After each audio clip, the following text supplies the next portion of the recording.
As we celebrate the 250th birthday of the United States, our Jack Fink was able to get a look at celebrations taking place at the George W. Bush Presidential Center in Dallas. They got a rare copy of the Declaration of Independence on display this weekend, along with some unique American flags created by renowned artist George Tobolowsky of Dallas. We have been talking about it for a long time. We're very excited to have behind me Tobolowsky's sculptures in front of the Bush Center are all of different versions of the American flag.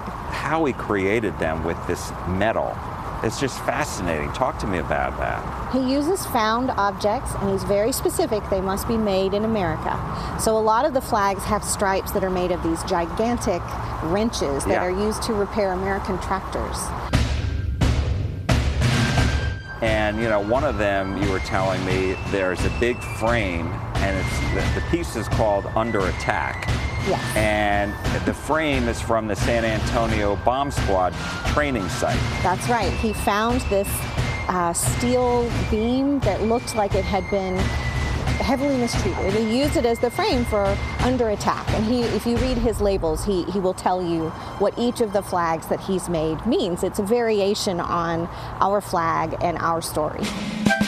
We also have a rare edition of the Declaration of Independence, and this is what's regarded as the Force edition.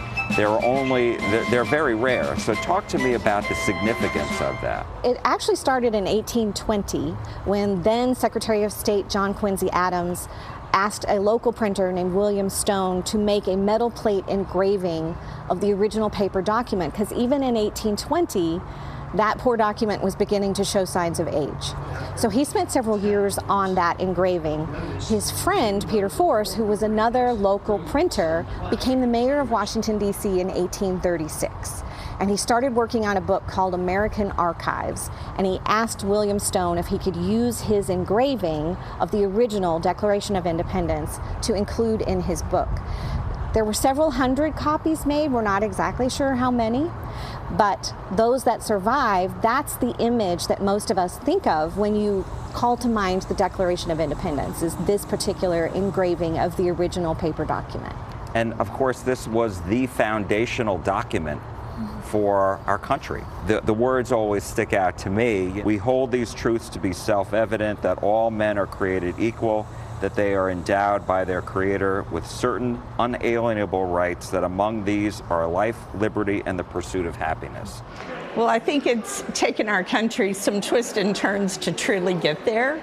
But I believe that, you know, that embodies the spirit of our nation and the people who live here, you know, that we are able to live as we want to and enjoy our freedoms and have that as a part of our life. To think about the awesomeness of that and the sacrifices that were made to give us that.